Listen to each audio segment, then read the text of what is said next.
दोस्तों इमेजिन करिए कि आप एक रोज सोने और चांदी के बाजार को मॉनिटर कर रहे हैं और अचानक पता चलता है कि अगले ही कुछ दिनों में कीमतों में बड़े उतार चढ़ाव आ सकते हैं, जो कि निवेशकों के लिए बड़ा मौका भी बन सकते हैं और बड़ा रिस्क भी।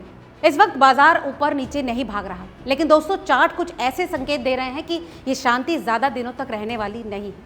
एक्सपर्ट्स का मानना है कि बाजार इस समय एक ऐसे दौर से गुजर रहा है जिसे तूफान से पहले की शांति कहा जाता है। अगर आने वाले दिनों में बड़ा ब्रेकआउट आता है तो सोने और चांदी दोनों में तेज हलचल भी देखने को मिल सकती है। 13 मार्च 2026 की सुबह कमोडिटी मार्केट में सोना करीब 1,63,500 के आसपास कारोबार करता दिखाई दिया, जबकि चांदी लगभग 2,68,500 के स्तर पर चल रही।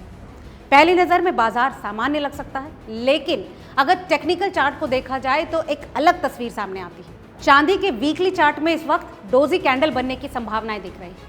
टेक्निकल एनालिसिस में डोजी का मतलब होता है बाजार में खरीदार और विक्रेता दोनों बराबर ताकत में हैं और बाजार ये तय नहीं कर पा रहा है कि उसे ऊपर जाना है या फिर नीचे। इसी वजह से अनुमान लगाया जा रहा है कि इस हफ्ते चांदी 2.65 से लेकर 2.72 के बीच भी घूम सकती है। वहीं गोल्ड के डेली चार्ट में भी एक दिलचस्प सिचुएशन बनती दिखाई देती है। बाजार में बोलिंजर बैंड काफी ज्यादा सिकुड़ चुके हैं। आमतौर पर जब बोलिंजर बैंड इतने ज़्यादा टाइट हो जाते हैं तो इसका मतलब है कि बाजार लंबे समय से दबाव में है और जल्द ही एक बड़ा मूवमेंट आने की संभावना है। पिछले करीब 2 हफ्तों से सोना एक सीमित दायरे में ही घूम रहा है, ना तो इसमें बड़ी तेज़ी आ रही है और ना ही कोई बड़ी गिरावट देखने को मिल रही है। लेकिन इतिहास बताता है कि जब भी बाजार लंबे समय तक साइडवेज रहता है तो उसके बाद अचानक तेज़ ब्रेकआउट भी देखने को मिल सकता है। एक्सपर्ट्स की नज़र इस समय 19 मार्च 2026 की तारीख पर टिकी है। माना जा रहा है कि इस समय के आसपास बाजार में बड़ा मूवमेंट देखने को मिल सकता है।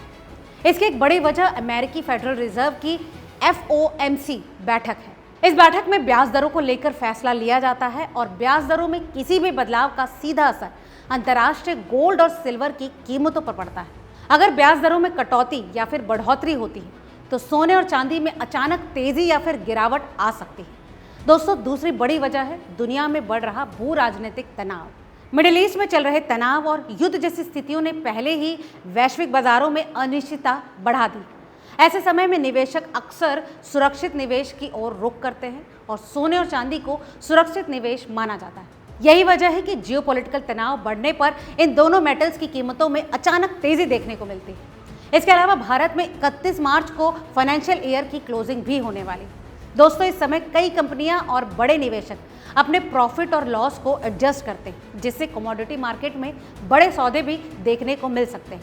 इसका असर भी कीमतों पर डायरेक्टली पड़ता है।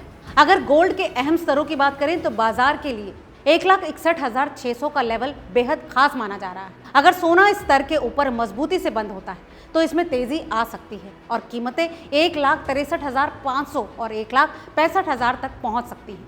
वहीं अगर बाजार कमजोर पड़ता है और 1,59,200 का सपोर्ट टूट जाता है तो कीमतों में गिरावट भी आ सकती है और सोना 1,58,000 के आसपास तक फिसल सकता है।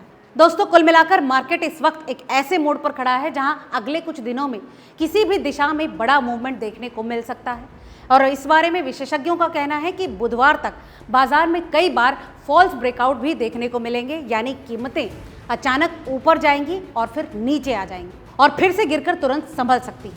ऐसे में निवेशकों को बेहद सावधानी के साथ बाजार पर नजर रखने की जरूरत है, क्योंकि आने वाले कुछ दिन सोने और चांदी के बाजार के लिए बेहद अहम साबित हो सकते हैं। दोस्तों इस विषय में आपकी क्या राय है, हमें कमेंट करके जरूर बताएं। क्या वाकई आने वाले कुछ समय में सोने और चांदी में बड़े उतार चढ़ाव देखने को मिलेंगे या फिर स्थिति इसके बिल्कुल उलट रहेगी? आपके जवाब का इंतजार रहेगा। तब तक आज के इस अपडेट में केवल इतना ही। मिलते हैं अगले ऐसे ही अपडेट के साथ। याद रखिए कि ये वीडियो महज जानकारी के लिए है, निवेश की सलाह नहीं है। किसी भी निवेश से पहले अपने फाइनेंशियल एडवाइजर की सलाह लेना ना भूलें।